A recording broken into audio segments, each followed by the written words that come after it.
नमस्कार, आप देख रहे हैं देश न्यूज। मैं हूं आपके साथ सूरज पाठक। हमारे खास कार्यक्रम डिबेट में आपका स्वागत है। आज हम बात करने वाले हैं कि चौथे चरण का रण। दरअसल मध्य प्रदेश में 4 चरणों में पूरी 29 लोकसभा सीटों पर मतदान होना है। 3 चरणों में हो चुका है 21 सीटों पर, अब 8 सीटों पर रण बाकी है। आपको बता दें कि मध्य प्रदेश में लोकसभा चुनाव के लिए चौथे चरण का मतदान 13 मई को होने वाला और 8 संसदीय सीटों के लिए होगा। इसमें मालवा निमाड़ की सीटें शामिल हैं। आपको बता दें कि चौथे चरण की 8 संसदीय क्षेत्रों में नाम वापसी के बाद 74 प्रत्याशी अंतिम रूप से मैदान में हैं। इनमें से देवास लोकसभा सीट में 8 प्रत्याशी हैं, उज्जैन में 9 प्रत्याशी हैं, मंदसौर लोकसभा सीट पर 8 प्रत्याशी हैं, रतलाम संसदीय क्षेत्र में 12 प्रत्याशी मैदान में हैं, साथ ही धार में 7, इंदौर में 14 और खरगोन में 5, खंडवा में 11 प्रत्याशी चुनावी मैदान में हैं। सबसे ज़्यादा प्रत्याशी इंदौर में हैं। और आपको बता दें कि ये सभी प्रत्याशी 74 प्रत्याशी इन 8 लोकसभा सीटों के मैदान पर ताल ठोक रहे हैं। हालांकि इंदौर सीट पे के लिए कांग्रेस ने सुप्रीम कोर्ट का दरवाज़ा खटखटाया। अब देखना है कि इंदौर में कांग्रेस की याचिका पर सुप्रीम कोर्ट कब सुनवाई करता है। इंदौर लोकसभा में सबसे ज़्यादा 14 उम्मीदवार हैं।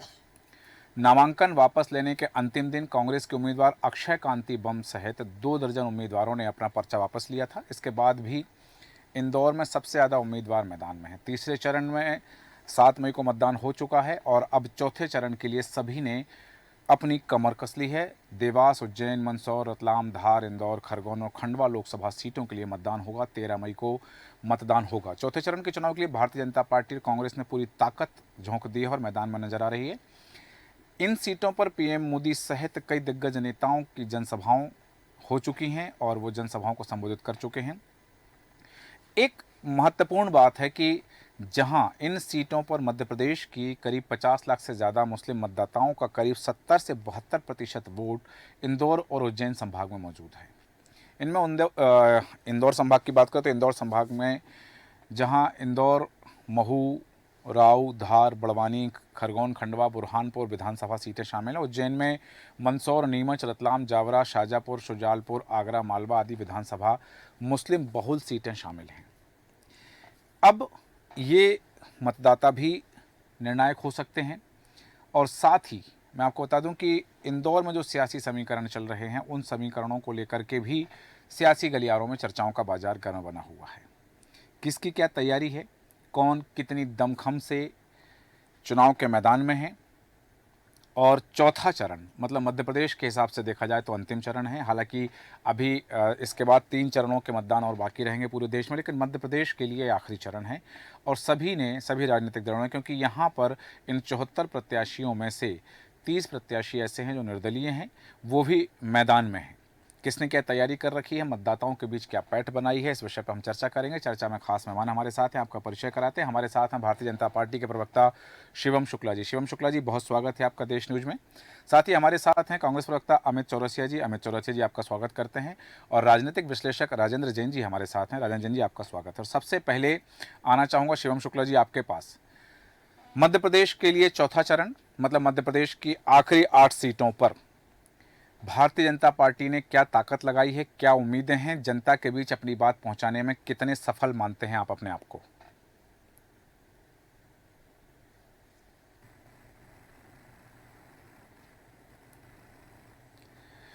शिवम शुक्ला जी, आपकी आवाज़ हम तक नहीं आ पा रही। संभवतः आपके हैंडसेट में जो म्यूट का ऑप्शन है उसमें उसको ऑन कर लीजिएगा, ऑफ कर दीजिएगा, म्यूट का ऑप्शन आपका जो है। जी सूरज जी, आप मुझे सुन पा रहे हैं हाँ, अभी? आपकी आवाज़ आ रही है जी। शिवम जी बोलिए। देखिए सूरज जी, जो सबसे प्राथमिक चीज है, भारतीय जनता पार्टी ने इन लोकसभा चुनावों के लिए कई स्तरों पर तैयारी की है। 24 घंटे और सातों दिन लगातार क्रियाशील रहने वाला हमारा संगठन हम्म। लगातार चुनाव के दृष्टिकोण से स्वयं को तैयार रखता है। हम्म। प्रधानमंत्री की जब एक सर्वस्पर्शी लोकप्रिय नेतृत्व हमारे पास है हम्म। और उसके साथ ही साथ में भारतीय जनता पार्टी के पास एक अभूतपूर्व कार्यकर्ताओं की फौज है जो हम्म। लगातार पार्टी के विचार के विस्तार के लिए हम्म। हर संभव तरीके से प्रयत्नशील रहते हैं। हम्म। स्वाभाविक तौर पर जो नैरेटिव इस बार कांग्रेस पार्टी ने उठाया है उसको देख करके अपने आप में स्पष्ट है कि जन भावना जो है वो आज भारतीय जनता पार्टी के साथ जुड़ी हुई है। जनता भारतीय जनता पार्टी के पक्ष में अपने मताधिकार का प्रयोग करना चाहती है। मालवा निमाड़ अंचल में हमारी वैसे भी बहुत जी। मजबूत चाह करती है हमेशा से ही परंपरागत रूप से, और उसी अंचल में भी चुनाव होने जा रहा है। इन सीटों पर उज्जैन जो इंदौर की सीट है वहां पर इनके जो प्रदेश अध्यक्ष हों अपने मताधिकार का प्रयोग अपने स्वयं के सिंबल के लिए नहीं कर पाएंगे। हम्म। यह स्पष्ट करता है कि आज मालवा निमाड़ में किस प्रकार की स्थिति है। और जो समझने वाली बात है हमारे सामने वह यह है कि जी। पूरी तरीके से कांग्रेस इन चुनावों में अपने घर में ही गिरी नजर आई है। एक बार एक नेताओं कार्यकर्ताओं ने जिस प्रकार कांग्रेस पार्टी का त्याग किया है वह तो इसी चीज को स्पष्ट ठीक, कर रहा है कि शिवम शुक्ला जी, जैसा कि हमने रतलाम में देखा कि कांतिलाल भूरिया जो कहते हुए नजर आए हैं कि जिनकी 2 पत्नियां हैं उनको 2 लाख रुपए मिलेगा यदि कांग्रेस की सरकार आई, तो इसका कितना प्रभाव पड़ने वाला है उस क्षेत्र में? देखिए, सबसे प्राथमिक चीज ये है कि भारतीय जनता पार्टी जहां एक और समाज को प्रगति के पथ पर आगे ले जाना चाहती है, वहीं कांग्रेस पार्टी जितने भी इस प्रकार के पर्सनल और रिग्रेसिव लॉज हैं उनको प्रमोट और एडवोकेट करती है। भारतीय जनता पार्टी का मानना है कि यह जो कानूनों में है सभी के लिए हम यूनिफॉर्म सिविल कोड की बात करते हैं कि बहुपत्नी का जो सिस्टम है उसको बंद किया जाना चाहिए। कांग्रेस उसकी वकालत करती है, उसकी तारीफ करती है। तो यह दोनों दलों की मानसिकता में जो एक वैचारिक अंतर्द्वंद है, जो वैचारिक अंतर है उसको स्पष्ट करता है। भारतीय जनता पार्टी के नेतृत्व का मानना है कि हम उन वर्गों का कल्याण करें जो आर्थिक रूप से पिछड़े रह गए, महिलाओं को सशक्तिकरण करें, जबकि यह लोग महिलाओं को सिर्फ और सिर्फ कुछ राशि देकर के अपने कर्तव्यों की दृष्टि समझना चाहते हैं। और जिस प्रकार से 2 बीवियों की बात कांतिलाल भूरिया जी ने की, वह सभ्य समाज में किसी भी रूप में स्वीकार नहीं है। भारत का कानून उसकी इजाजत नहीं देता और स्वाभाविक तौर पर कांग्रेस का जो संदेश था वह किसी अन्य वर्ग के लिए न होकर के शब्दों के बीच की अगर उनकी बातचीत को आप पढ़ेंगे तो उन लोगों के लिए था जिनकी वास्तव में 2 बीवियां होती हैं और 2 बीवियां तो अल्पसंख्यक समुदाय में ही स्वीकार है, उनका पर्सनल लॉ उनकी इजाजत देता है। कांग्रेस ने स्पष्ट कर दिया है कि हम अल्पसंख्यक आबादी को बढ़ाने के लिए, मुसलमानों को तुष्ट करने के लिए इसी प्रकार की राजनीति करेंगे। और जो सबसे समझने वाली बात है, अभी कल ही मैं बता देता हूँ, प्रधानमंत्री जी की जो सलाहकार परिषद है उसकी रिपोर्ट आई है, उसमें 43% मुसलमानों की आबादी इस देश में बढ़ी है और हिंदुओं की 8% घटी है। तो वह कांग्रेस इसी मानसिकता और इसी सोच का परिणाम है। चलिए ठीक है, वापस आता हूं आपके पास में। अमित जी, आपसे जानना चाहूंगा कि इन 8 लोकसभा सीटों में से यदि देखें तो इंदौर में तो कांग्रेस ने किसी को समर्थन दिया नहीं है, बाकी बची 7 सीटें, तो इन 8 में से 7 सीटों पर कांग्रेस की क्या तैयारी है? सूरज भाई, बहुत व्यापक तैयारी है और जिस तरह से पूरे भारतीय जनता पार्टी और मोदी सरकार की लहर इस पूरे चुनाव में कहीं देखने को नहीं मिल रही। पहला, दूसरा, तीसरा चरण में मोदी लहर गायब है। वी.डी. शर्मा जी जैसे अहंकारी नेता, बयानवीर नेता, भारतीय जनता पार्टी चुनाव शुरू होने के पहले कहते हैं 29-0 लेकर आएंगे और प्रति बूथ 370 बूथ लाएंगे, वोट लेकर आएंगे। जब आज पहला, दूसरा, तीसरा 2-2 चरण निकलते पता चलता 370 प्रति बूथ की हवा निकल गई। बताने के लिए जनता को कुछ है नहीं, गले में भगवान रामचंद्र जी की तस्वीर टांग ली है, हिंदू तुष्टिकरण करने की पूरी राजनीति कर रहे हैं, हिंदू भावनाएं भड़काने की बात कर रहे हैं। मेरे मित्र अभी शिवम यादव जी पता नहीं कौन सी किताब से ज्ञान लेकर आते हैं, बता रहे हैं कि मुस्लिमों के अंदर 2 शादी होती है। महाराज, आदिवासी सभ्यता का कोई ज्ञान ही नहीं है क्योंकि इन्होंने समावेशी विकास पर कभी जोर ही नहीं दिया। अभी सूरज भाई, इन्होंने कहा कि मुस्लिम बाहुल्य सीटें अधिक है, जबकि इनको यही नहीं मालूम कि मालवा निमाड़ जो है वो पिछड़ों के रूप में जाना था, ओबीसी, एससी, एसटी और आदिवासी बाहुल्य क्षेत्र है मालवा निमाड़। और ये वही मालवा निमाड़ का क्षेत्र है जो मध्य प्रदेश में सरकार बनाने में सबसे महत्वपूर्ण भूमिका निर्वाह करता है। और इनमें अधिकांश आदिवासी और एससी सीटों पर कांग्रेस ने जो विधानसभा चुनाव गया उसके अंदर जीत दर्ज कराई है और इनकी अभी जमीन हिली हुई है। आज इनको सिर्फ विरोध करना है, किसी भी बहाने विरोध करना है। कांतिलाल भूरिया जी ने एक हास्य में वहां पे जो है हास विनोद में बात करी, वहां पे मतदाताओं से, आदिवासी मतदाताओं को संबोधित करते। क्या इन्हें पता नहीं है कि आदिवासी समाज जो है हिंदू एक्ट के अंदर नहीं आता है, हिंदू विभाग एक्ट के अंदर नहीं आता, क्योंकि इन्हें ज्ञान ही नहीं है ना। इन्हें सिर्फ हिंदू मुस्लिम करना है पूरे चुनाव में। मोदी जी ने ऊपर से गाइडलाइन जारी कर दी कि देखो साहब, जनता को मुद्दों पे ध्यान भटकाना है, हिंदू मुस्लिम और मुस्लिम तुष्टिकरण की राजनीति आपको करना है और उसी में वोट मांगना है। उसके लिए ये इतना नीचे गिर गए हैं कि भगवान रामचंद्र जी की तस्वीर अपने गले में टांग ली और नाचते फिर रहे हैं पूरे बूथों पे। ठीक है अमित जी, एक सवाल जानना चाहता हूँ, एक प्रश्न जानना चाहता हूँ अमित जी, एक प्रश्न जानना चाहता हूँ कि इंदौर में किसी भी प्रत्याशी को अपना समर्थन क्यों नहीं दिया कांग्रेस ने? किसी निर्दलीय को समर्थन दे देते जैसा यहाँ खजुराहो में कर दिया था आपने। सूरज भाई, जिस तरह से भारतीय जनता पार्टी लोकतंत्र की मर्यादाओं को तार तार कर रही है, सूरत हो, खजुराहो हो और इंदौर की घटना जहां लोकतंत्र ही चोरी हो गया। देखिए, मैंने आपसे कहा कि पूरा भारतीय जनता पार्टी के खिलाफ जबरदस्त एंटी इनकम्पेंसी और अंडर करंट है कांग्रेस के फेवर में। और क्या होता है, कई बार जनता भावनात्मक रूप से कोई निर्णय ले लेती है, लेकिन पता चलता है कि वो लिया गया निर्णय, भावावेश लिया गया निर्णय उनका गलत था। और यही बात इंदौर की जनता ने पिछले 4 महीने में महसूस करी। जो 8-0 हुआ इंदौर शहर के अंदर, और भारतीय जनता पार्टी ने जिस तरह से कोहराम मचाया, कानून व्यवस्थाओं को हाथ में लिया और अधिकांश अपराधियों को संरक्षण देने का काम भारतीय जनता पार्टी ने किया, भ्रष्टाचारियों को संरक्षण देने का काम भारतीय जनता पार्टी ने किया। हनी ट्रैप आपको याद होगा सूरज भाई, जिसका जिन चाहे जब बोतल से निकल रहा था विधानसभा चुनाव के पूर्व, उसके सारे आरोपी बरी हो गए। हाईकोर्ट में अपील लगाई है इन्होंने। तो ये सब इंदौर शहर की जनता देख रही थी और एक नैरेटिव बन गया था भारतीय जनता पार्टी के खिलाफ कि इस बार जो था बदलाव का मौसम दिख रहा था, इसको बीजेपी के नेता सब समझ चुके थे, बात चुके थे। उसी के चलते इन्होंने कांग्रेस के प्रत्याशी पे दबाव प्रभाव बना के अमित जी, आपने कहा लोकतंत्र चोरी हो गया, आपने कहा लोकतंत्र चोरी हो गया, तो नहीं तो लोकतंत्र की आप रक्षा नहीं कर सके फिर? नहीं, हमने पूरी रक्षा करी, लेकिन जब आप बताइए दल बल पुलिस पैसा प्रशासन और सरकारी मशीनरी का दबाव प्रभाव बना के जिस तरीके से ठगों द्वारा खोटे सिक्के जमा करने का काम किया, इनका बयानवीर वीडी शर्मा जी कह रहे हैं कि सारे खोटे सिक्के हमारे पास आ रहे, तो खोटे सिक्कों का व्यापार कौन करता है? ठगी करते हैं। और ये इतने बड़े डाकू और लुटेरे हैं कि इन्होंने सीधा सीधा लोकतंत्र चोरी कर लिया, मतदाताओं से उनका मत देने का अधिकार छीन लिया इंदौर में। हालांकि कांग्रेस वहां अपील कर रही है कि मतदाता जो है जाएं मतदान करें और नोटा का बटन दबाएं, ये कांग्रेस अपील कर रही है इंदौर में। वापस आता हूं आपके पास। लोकतंत्र बचाओ सूरज भाई, लोकतंत्र बचाओ समिति इसको लेकर सिविल सोसाइटी मैदान में उतरी तो कांग्रेस ने उसकी अपील को समर्थन करा। कांग्रेस ने इंदौर में किसी निर्दलीय प्रत्याशी को समर्थन नहीं दिया, लेकिन जिस तरह से तीसरे चरण में ग्वालियर की घटना, मुरैना की, भिंड की घटना, सागर की घटना, फर्जी मतदान के सहारे भारतीय जनता पार्टी अपनी चुनावी वितरण करने में लगी थी, तो कांग्रेस इनको मैदान भी खाली नहीं छोड़ के देगी। पूरे एक कांग्रेस के कार्यकर्ता मतदान के दिन 13 मई को जनता के बीच में रहेंगे, पोलिंग सेंटरों पर रहेंगे, केंद्रों पर रहेंगे। ठीक है, वापस आता हूँ आपके पास में। राजन जैन जी, आपके पास आना चाहूंगा और बात करें हम इन 8 सीटों की, तो इनके समीकरण पर आप प्रकाश डालें। दूसरी बात है कि क्या जो शंकर लालवानी हैं वहां पर इंदौर लोकसभा सीट पर, क्योंकि पिछले बार रिकॉर्ड मतों से उन्होंने जीत हासिल की थी, 10 लाख कुल वोट मिले थे और 5,45,000 वोटों से उन्होंने जीत हासिल की थी। क्या वो इस बार अपना ही रिकॉर्ड तोड़ पाएंगे? सूरज जी, जिस तरीके से इंदौर की घटना हुई जी, ये सूरत की नकल करने का प्रयास किया गया। और जिस तरीके से आप देखिए कि उम्मीदवार के ऊपर 2017-2013 का कोई उनका आपराधिक केस निकाला गया और आपराधिक केस निकालने के बाद में उनकी प्रत्याशी की और शीर्ष नेताओं की आपस में क्या चर्चा हुई, कलेक्टर का भी किसी तरह का कोई पीठाधीश अधिकारी का कोई बयान भी नहीं आया उस स्थिति में कि वाकई में कांग्रेस का जो उम्मीदवार है वो कानूनी तरीके से कोई अपराधी है। लेकिन किसी भी तरीके की कोई बात ना आते हुए एक नाटकीय तौर में उसको वो सीधा गया और उसने अपना फार्म निकाला और एक वाहन में बैठा। उस वाहन में आप स्पष्ट देखिए हमारे राज्य के एक मंत्री और एक विधायक बाकायदा उनको सीट पे बैठा के ले गए और सीधे भारतीय जनता पार्टी का उनको सदस्यता दिला दी। ठीक है ना। अभी भी अपन देख रहे हैं कि चुनाव जैसा चल रहा है उसमें 3 विधायकों ने, कांग्रेस के विधायकों ने भारतीय जनता पार्टी को ज्वाइन किया। हाँ। कुल मिला के चुनाव चलते चलते एक मध्यावधि चुनाव और सिर पे रख दिया। एक बाई इलेक्शन होगा, 3 विधायक फिर जाके जनता के बीच में जाएंगे, जिनको जीते हुए सिर्फ मात्र 3-4 महीने हुए।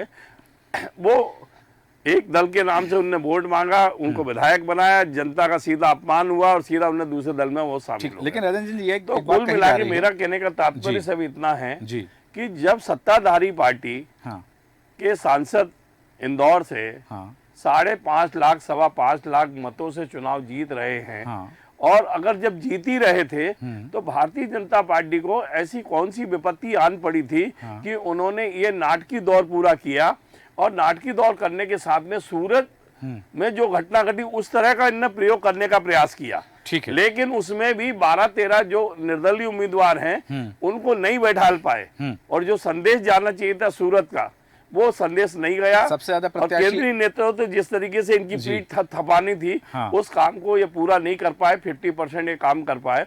मेरा कहने का मतलब सिर्फ इतना है कि जब कांग्रेस को लगभग वहां पर 3-4 लाख वोटों से पिछली बार की जब हार हुई थी 5 लाख वोटों की, इस बार भी भारतीय जनता पार्टी को मैं समझता हूँ 4-5-6 लाख से उनको जीत मिल ही रही थी। तो ये कार्य करने की क्या आवश्यकता पड़ गई थी। ठीक है, आपने कहा कि ये जो हालांकि जो बात अभी अमित जी ने कहा कि लोकतंत्र ही चोरी हो गया, जब ऐसा ही राजन जी आप कह रहे हैं कि वहां पर इस कार्य की आवश्यकता नहीं थी यदि भारतीय जनता पार्टी अपनी जीत के लिए आश्वस्त थी। शिवम शुक्ला जी, आपके पास आ रहा हूं और बात हो रही है इन 8 में से 2 सीटों की। एक रतलाम सीट की बात करें, रतलाम झाबुआ की, दूसरी बात करें धार की। सियासी गलियारों में चर्चा है कि इन 2 सीटों पर भारतीय जनता पार्टी को कड़ी टक्कर मिल रही है। देखिए, सियासी गलियारों में क्या चर्चा है हम उसको तो नहीं जानते, लेकिन जनता के बीच में क्या चर्चा है, जनमानस का मन किस ओर झुका हुआ है यह हम जानते हैं। तो स्वाभाविक तौर पर जब पूरा देश मोदीमय हो चुका है तो झाबुआ रतलाम हो अथवा कोई अन्य सीट प्रधानमंत्री जी के प्रभाव से वहां पर अछूती नहीं है। तो स्वाभाविक तौर पर हम पूरी मजबूती और पूरी ताकत के साथ वहां पर चुनाव लड़ रहे हैं और वहां पर भी कांग्रेस को मुंह की खानी पड़ेगी, जैसा जनता स्पष्ट कर चुकी है कि 29 कमल की माला प्रधानमंत्री जी को पहनानी है। तो स्वाभाविक तौर पर उसमें 7 सीट भी इधर जाने की कोई गुंजाइश नहीं है, कोई संभावना नहीं है और पूरी मजबूती के साथ हमारा संगठन वहां पर भी मजबूती और मुस्तैदी के साथ अग्रसर है और हम पूरी तरीके से आशान्वित है कि परिणाम भी हमारे लिए सुखद और अपेक्षानुकूल ही होगा। अमित जी ने सीधा आरोप लगाया है, अमित जी ने सीधा आरोप लगाया है कि आपने लोकतंत्र की चोरी की है। मैं लोकतंत्र की चोरी के आपको प्रकरण बता देता हूँ। इस देश में कुल 51 बार निर्वाचित रूप से चुनी गई सरकारों को गिराने का काम हुआ। किसकी सरकार ने किया? प्रधानमंत्री इंदिरा जी ने किया, नेहरू जी ने किया, राजीव गांधी जी ने किया, अन्य इनके नेताओं ने किया। भारतीय जनता पार्टी की सरकार ने आज तक किसी भी एक भी निर्वाचित राज्य सरकार को गिराने का काम नहीं किया, उसको बर्खास्त करने का काम नहीं किया है। दूसरा जो सबसे महत्वपूर्ण चीज है, लोकतंत्र की चोरी आपातकाल लगा करके की जाती है। तो इस देश पर आपातकाल किसने लगाया? आपातकाल थोपने का प्रयास किसके द्वारा किया गया? तीसरी सबसे महत्वपूर्ण चीज, इस देश में 106 से ज्यादा संविधान संशोधन किए गए, लगभग 90 से ज्यादा संशोधन कांग्रेस पार्टी के द्वारा किए गए हैं। तो लोकतंत्र को कौन चुराता है? कांग्रेस बताने का काम करे। भारतीय जनता पार्टी ने सदैव ही हमारे संवैधानिक मूल्यों का सम्मान किया है, उसी के अंतर्गत अपनी राजनीति को आगे बढ़ाया और किसी भी रूप में किसी भी निर्वाचित सरकार को लोकतांत्रिक मूल्यों को कहीं पर भी नुकसान पहुंचाने का काम नहीं किया है। देश का जनमानस जानता है कि भारतीय जनता पार्टी ने लोकतंत्र को मजबूती और बुलंदी प्रदान करने का काम किया। वहीं कांग्रेस ने क्या किया है? सिर्फ और सिर्फ लोकतांत्रिक वोट बैंक को बना करके जनता को तुष्टिकरण की राजनीति की। वहीं भाजपा ने संतुष्टिकरण की राजनीति की। तो स्वाभाविक तौर पर the people of this country are able to differentiate between the ideology of two parties और इसी वजह से लोगों ने अपने मताधिकार का प्रयोग 14 में भी, 19 में भी और अब 24 में भी भारतीय अच्छा ठीक है शिवम जी, एक बात और जहन में आ रही, जहां बात हो रही है कि मतदान के प्रतिशत को लेकर के पहले चरण में, दूसरे चरण में, तीसरे चरण में मतदान का प्रतिशत पिछले वर्षों की अपेक्षा, हालांकि तीसरे चरण में पिछले 2 चरणों की अपेक्षा ज्यादा मतदान हुआ, लेकिन तब भी 2019 की अपेक्षा कम मतदान हुआ। इसको लेकर के राजनेताओं के माथे पर चिंता की लकीरें, भारतीय जनता पार्टी इस विषय में क्या सोचती है? देखिए, सबसे प्राथमिक चीज ये है कि पहले 2 चरण में अपेक्षानुरूप मतदान नहीं हुआ। उसके पीछे जो सबसे बड़ा कारण था, कांग्रेस को विधानसभा में लगभग हुए, उनमें से अधिकतर वोटर जो इस बार अपने मताधिकार का प्रयोग करने बाहर नहीं निकला। क्यों नहीं निकला? कांग्रेस की दुर्गति जिस प्रकार से हुई, इनके नेताओं ने एक के बाद एक पार्टी छोड़ी, इनके प्रदेश अध्यक्ष संगठन पर अपना नियंत्रण नहीं रख पाए, कमलनाथ, दिग्विजय समेत तमाम नेता अपने गढ़ों में सीमित रहे और चुनाव कैंपेन के बाद बाहर निकल गए। और सबसे महत्वपूर्ण चीज, कांग्रेस ने जो आत्मघाती वैचारिक स्टैंड लिए, चाहे वह संपत्ति के बंटवारे का हो, चाहे विरासत टैक्स लगाने की बात हो, चाहे भगवे को एक प्रकार से अपमानित करने का विषय हो, जो राहुल गांधी जी को वैचारिक विरासत में पितामह मिले हैं, सैम पित्रोदा और मणिशंकर अय्यर, उनके बयानों को भी देख करके पहले तो चरणों में जनता मतदान करने बाहर नहीं निकली और 400 पार के नारे की गूंज के तले इनका मतदाता कहीं न कहीं घर में बैठ गया। लेकिन आगे के चरण में हमारी बूथ स्तरीय टीम सक्रिय हुई, इनके भी पक्ष में कुछ भी शिवम भाई, कुछ भी प्रधानमंत्री जी उन क्षेत्रों में, और उसके परिणाम स्वरूप चलिए वापस आता हूँ शिवम जी आपके पास, वापस आता हूँ। अमित जी आपके पास आना चाहूंगा। हालांकि बहुत सारी बातें कही हैं, शिवम जी ने ये बात भी कही है कि कांग्रेस ने संवैधानिक रूप से चुनी हुई सरकारों को गिराया। हालांकि 2018 का जिक्र मैं करता, लेकिन आपको भी स्मरण होगा कि 2018 में और 19 में मध्य प्रदेश में क्या कुछ सियासी समीकरण रहे हैं, वो अलहदा विषय है। लेकिन तब भी कुछ बातें अभी जो कही हैं कि कांग्रेस का जो मतदाता था वो नहीं निकला, क्योंकि वो कांग्रेस को वोट नहीं देना चाहता, इसलिए मतदान का प्रतिशत कम हुआ है। आप कितना पक्षधर हुए इस बात के? देखिए क्या शिवम भाई जो और इनके भारतीय जनता पार्टी के कार्यकर्ता मतदान केंद्र के बाहर बैठ के एक एक व्यक्ति से ये पूछ रहे हैं कि तुम कांग्रेस को वोट डाल रहे हो कि बीजेपी को वोट डाल रहे हो। इनको किससे पता कि कांग्रेस का मतदाता नहीं निकला? लेकिन सिर्फ झूठ की किताब से पन्ने पढ़कर आना, रटा कर आना और यहाँ पर आकर उस पर डिबेट पर बात करना, ये हमारे शिवम शुक्ला जी खुद ही कांग्रेस के अंदर थे। कमलनाथ जी की 1.5 साल की सरकार में खुद ही भूल गए कि उसके कैसे लोकतंत्र की चोरी हुई थी और किस तरह से चीरा रन हुआ था, किस तरह से लोकतंत्र की मर्यादा को तार तार करके खरीदी फरोख्त हुई थी, हॉर्स ट्रेडिंग हुई थी बीजेपी की सरकार में। महाराष्ट्र के अंदर क्या हुआ? आपको किसी पार्टी दल ने समर्थन नहीं दिया, आपने उस पार्टी को तोड़ दिया। अजीत पवार महाभ्रष्ट, जिसको भारतीय जनता पार्टी कहती थी, ईडी सीबीआई सब लगा दी। अरविंद केजरीवाल ईडी सीबीआई सब लगा दी। हेमंत सोरेन ईडी सीबीआई सब लगा दी उसके पीछे। तो इस तरह से आघोषित आपातकाल है इस समय देश में शिवम भाई, जो आपने लगा रखा है। और उसी के तहत हम कह रहे हैं कि इंदौर में आपने लोकतंत्र की चोरी करी है और लोकतंत्र बचाओ समिति जो अपील करी, आप देखिएगा इंदौर अपने आप में इतिहास रचेगा। जो राजनीतिक गंदगी और कचरा भारतीय जनता पार्टी इस लोकतंत्र में फैला रही है। इंदौर स्वच्छता का शहर है, अपने संस्कार के लिए पहचाना जाता है, अपनी सभ्यता के लिए पहचाना जाता है और सबसे बड़ी बात महाअहिल्या की न्याय की नगरी के रूप में पहचाना जाता है। और इंदौर की जनता न्याय करेगी इस बार। और भारतीय जनता पार्टी को इसका सबक भी मिलेगा।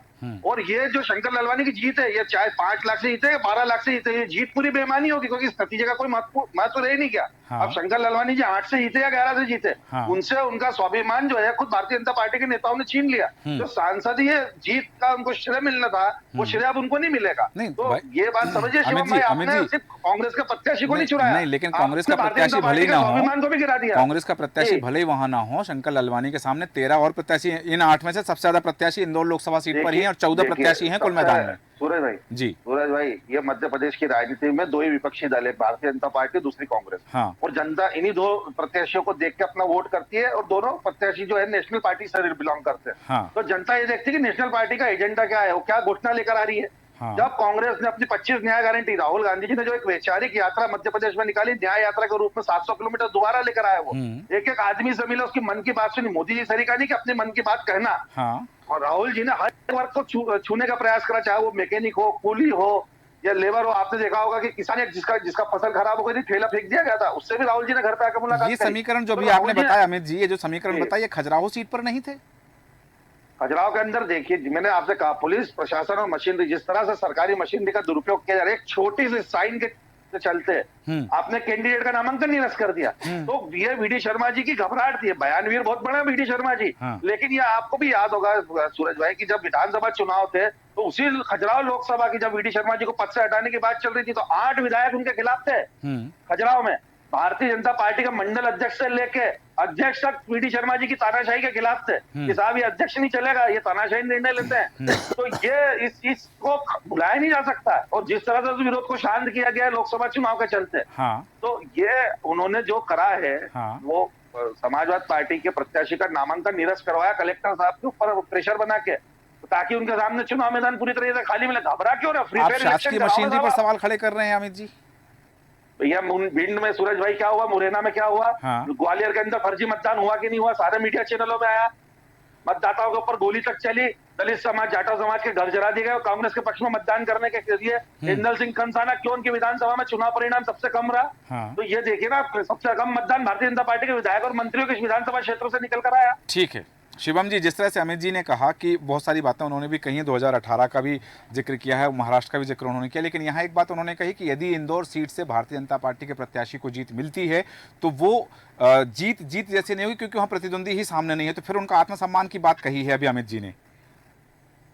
देखिए सूरज जी, अगर वहां से अपनी हार को लेकर के कांग्रेस आसान्वित नहीं होती तो उनके प्रदेश अध्यक्ष स्वयं चुनाव लड़ते। नेता प्रतिपक्ष तो कह ही रहे थे कि आप इंदौर से चुनाव लड़िए, मैं धार से लड़ता हूं, प्रदेश अध्यक्ष नहीं लड़ेंगे। आप खुद तय करोगे शिवम भाई को कि कौन धार से चुनाव लड़ेगा? पहले आप खुद तय करोगे? आपने इतनी अनाप शनाप बातें, ये तो हम तय करेंगे कि हमें कहां से चुनाव लड़ना और कहां से नहीं लड़ना, ये आप खुद तय करोगे। और जिन लोगों ने अपना स्वाभिमान गिरवी रख के भेज दिया, आज भारतीय जनता पार्टी में जमा है। अमित जी, आप सारे ये जो ठग है, खोटा माल कौन खरीदता है शिवम भाई, ये बताइए? खोटा माल कौन खरीदता है? ठगी खरीदते हैं ना। चलिए ठीक है अमित जी, प्रदेश को सिर्फ ठीक ठगने है, के अलावा और कोई दूसरा काम आपने करा नहीं। ठीक है अमित जी, चूंकि समय की भी सीमा मांग रही है। है, वहाँ खामोश हो ठीक है जाएंगे। शिवम जी, किसान एमएसपी मांग रहे हैं, वहाँ खामोश हो जाएंगे। ठीक है शिवम जी, अपनी बात पूरी करें कम शब्दों में। नहीं, अमित जी को आप 2-4 घंटे बुला करके आराम से डिबेट में समय दीजिए, मुझे कोई नहीं, आप अपनी झूठ की किताब खोल नहीं, लीजिए। हमारे डिबेट का उतना समय ही नहीं विषय है, मैं मुद्दे पे बात करता हूँ जी। जहां तक बात रही लोकतंत्र में इनको विश्वास, अपने प्रत्याशी तक पर इनका विश्वास, इनका नेतृत्व हासिल नहीं कर पा रहा है। हाँ। अगर एक कोई इंदौर इकलौता प्रकरण निपुरी में आपका नेता चुनाव लड़ने से मना करता है, रोहन गुप्ता चुनाव लड़ने से मना करते हैं, इसी प्रकार से सूरत में आपके साथ प्रकरण होता है, इंदौर में प्रकरण होता है, बंगाल में कई नेता मना करते हैं, उत्तर प्रदेश में मना करते हैं, राजस्थान में आपका टिकट मिलने के डर के कारण एक नेता विदेश भाग जाते हैं कि उनको चुनाव न लड़वाया जाए। आप लोग लोकतंत्र की बात करते हैं, प्रत्याशी ढूंढने पे मेहनत करो, कार्यकर्ता तैयार करने पे मेहनत करो, और जो राजनीति वो तो जनता जवाब दे रही है शिवम भाई आपको पूरी तरीके से। कम मतदान पे ध्यान दीजिए। 370 प्रतिशत का क्या हुआ, सब हवा हवाई निकल गया। अहंकार को जवाब देगी मध्य प्रदेश की जनता। और ये जो 8 लोकसभा है ना, ये आदिवासी, पिछड़े SC ST की लोकसभा है। राजनीति में सर्वाइव कर पाएंगे, आपका कोई नेता कार्यकर्ता आपके साथ खड़ा नहीं होगा। ये लोकसभा जो आरक्षण छीनने का काम आप आदिवासियों से कर रहे हैं, जो उनका संविधान बदलने की बात आप कर रहे हो देश की, महत्वपूर्ण चीज है कांग्रेस पिछड़ों से, आदिवासियों से और दलितों से जो आप आरक्षण छीनने का काम कर रहे हैं, ये गाँव तक है, घर घर तक है, हर पोलिंग बूथ तक है। चुनाव में मौकी खानी पड़ी और 24 सीटों पे आप जमानत को जा पाने की स्थिति में नहीं हो। पूरे देश में कांग्रेस ठीक है शिवम जी, ठीक है शिवम जी, आप जैसा आपने कहा कि ये जो तमाम चीज़ें हैं चुनाव को लेकर के, चुनाव मुद्दों की भी बात हुई, क्योंकि हमने पहले चरण में अलग मुद्दे देखे, दूसरे चरण में अलग मुद्दे देखे, तीसरे चरण में, चौथे चरण में भी हमने अलग अलग तरह के मुद्दे देखे। राजन जैन जी, आपके पास आना चाहूँगा कि सबसे पहली बात मुद्दों को लेकर कि क्या वास्तव में ये चुनाव मुद्दों पर हो रहा है या केवल आरोप प्रत्यारोप है।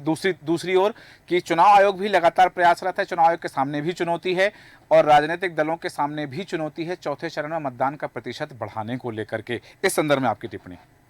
हाँ, चुनाव आयोग का प्रयास तो है और मैं मानता हूँ कि जिस तरीके से तीसरे चरण में चुनाव आयोग ने प्रयास किए और उसमें मत प्रतिशत बढ़ा है, तो मेरा ऐसा मानना है कि जो अभी चौथा जो 13 तारीख को जो चुनाव होगा जी, उसमें भी मत प्रतिशत बढ़ेगा, नहीं तो कम भी नहीं होगा। जितना हमारा 2019 में हुआ था उतना ही मत प्रतिशत बढ़ेगा। बार बार अभी दोनों दलों के प्रत्याशी इंदौर की बातें आरोप प्रत्यारोप लगा रहे थे, लेकिन जो कि अभी जो वहाँ पर जो सुनने को मिला है कि वहाँ नोटा का बहुत ज़्यादा उपयोग किया जाएगा। प्रचार प्रसार भी वहाँ पे जो है विपक्षी दल वहाँ पर नोटा का प्रचार कर रहा है। हाँ। और नोटा का प्रचार शायद मुझे ऐसा मानना है कि इंदौर की जनता ने अगर अपना मन बना लिया है कि अगर वो नोटा को ही अपना साथी मानेगा, तो मैं समझता हूँ कि हिंदुस्तान में पहली लोकसभा होगी जहाँ पे सबसे ज़्यादा लोग नोटा का प्रयोग करेंगे, ऐसा मेरा मानना है। ऐसा जिस तरीके का वहाँ पर आम जनता में जो प्रचार प्रसार चल रहा है वो नोटा को ही अपना दोस्त बनाने के तैयारी में लगे हुए ठीक है। यहाँ चूंकि हम देख रहे हैं कि ये जो 8 सीटें हैं ये मालवा निमाड़ की, तो मालवा निमाड़ की सियासत पर हम चाहेंगे कि आपकी टिप्पणी। मालवा निमाड़ में जिस तरीके से अपन देखते चले आ रहे हैं कई दिनों से कि वहाँ पर तो सत्ताधारी पार्टी को ही पसंद किया जा रहा है, क्योंकि मालवा निमाड़ में तो भारतीय जनता पार्टी जिस तरीके से दावे भी कर रही है और जो परिणाम भी आए हुए हैं वो सत्ताधारी पार्टी के दरअसल पक्ष में मेरा आशय 2 सीटों को है कि जहां धार लोकसभा सीट है और रतलाम झाबुआ लोकसभा सीट है, क्योंकि यहां पर 16 विधानसभा सीटें हैं, 8 सीटों पर कांग्रेस के विधायक हैं, 8 सीट पर बीजेपी के विधायक हैं। तो इन सीटों पर क्या कुछ समीकरण कहते हैं? अब ये जो 8 सीटों पर जो समीकरण है वहाँ पर जो लड़ाई होगी वो बराबरी की लड़ाई होगी जी, और बराबरी की लड़ाई में हमको इंतजार करना पड़ेगा कि परिणाम क्या आता है। लेकिन वहाँ पर जो सीटें हैं वो फाइट में सीटें हैं कुल बिल्कुल। एक तरफा कहीं पर भी कोई माहौल नहीं है। संघर्ष तो दोनों ही पार्टी को करना है, चाहे वो सत्ताधारी पार्टी हो चाहे विपक्ष की पार्टी हो। बिल्कुल, दोनों दलों को, जो मुख्य दल हैं भारतीय जनता पार्टी और कांग्रेस जिनके बीच में मुकाबला है, दोनों दलों को संघर्ष करना पड़ेगा, जनता के बीच जाना पड़ेगा और जनता तक अपनी बात मनवानी पड़ेगी कि जनता के मन में अपनी बात कैसे बिठा पाते हैं, वो फैसला करेगा प्रत्याशियों के भाग का फैसला। 74 प्रत्याशी मैदान में हैं इन 8 लोकसभा सीटों पर और ख़ास तौर से सबकी नज़र है कि इंदौर लोकसभा सीट पर क्या कुछ होता है, क्योंकि वहाँ पर जिस तरह से अमित जी ने कहा कि लोकतंत्र की चोरी हुई है और कांग्रेस के प्रत्याशी ने नामांकन वापस लेकर के भारतीय जनता पार्टी की सदस्यता ले ली है, तो उसको लेकर के तमाम कयास लगाए जा रहे हैं। अब देखना है कि जनता के मन में क्या है और जनता किसे अपना साथी चुनती है और किसे नकार देती है, ये देखना होगा। हालांकि बिंदुओं हैं जिन पर हम चर्चा कर सकते हैं, पर समय हमें अनुमति नहीं देता, इसलिए चर्चा को विराम देंगे। शिवम शुक्ला जी, अमित चौरसिया जी, राजन जैन जी, आप सभी का धन्यवाद चर्चा में शामिल होने के लिए। और चौथे चरण का रण अब छिड़ चुका है और अंतिम चरण में है चौथे चरण का चुनाव प्रचार, क्योंकि जहां महारथी अपने अपने मैदान में हैं, 13 मई को चौथे चरण का मतदान होना है। मध्य प्रदेश की 8 लोकसभा सीटों पर मतदान है और ये 8 लोकसभा सीटें आती हैं मालवा निमाड़ क्षेत्र में और 74 प्रत्याशी इन 8 सीटों पर मैदान में हैं, जहां 30 निर्दलीय हैं, इसमें 4 महिलाएं भी शामिल हैं। हालांकि देवास लोकसभा सीट पर 8 प्रत्याशी हैं, उज्जैन संसदीय क्षेत्र में 9 उम्मीदवार हैं, मंदसौर लोकसभा सीट पर 8 प्रत्याशी हैं, रतलाम संसदीय क्षेत्र में 12 हैं, धार लोकसभा सीट पर 7 प्रत्याशी हैं, इंदौर संसदीय क्षेत्र जहां कांग्रेस प्रत्याशी नहीं, उसके बावजूद 14 उम्मीदवार मैदान में हैं और खरगोन लोकसभा सीट पर 5 प्रत्याशी हैं, खंडवा लोकसभा सीट में 11 हैं और सबसे ज़्यादा प्रत्याशी इंदौर में हैं। 13 मई को इन 8 लोकसभा सीटों के 74 प्रत्याशियों की किस्मत का फैसला मतदाता ईवीएम में कैद कर देंगे। देखना होगा कि जनता किसे चुनती और किसे नकारती है। हमारे आज के खास कार्यक्रम में इतना ही। बने रहें देश न्यूज़ के साथ। नमस्कार।